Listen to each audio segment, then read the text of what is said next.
We want to also acknowledge the parade of Botswana Police Service members,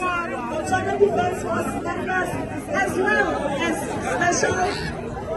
support group ready and waiting to enter into the village, to enter into the town, to visit the people and show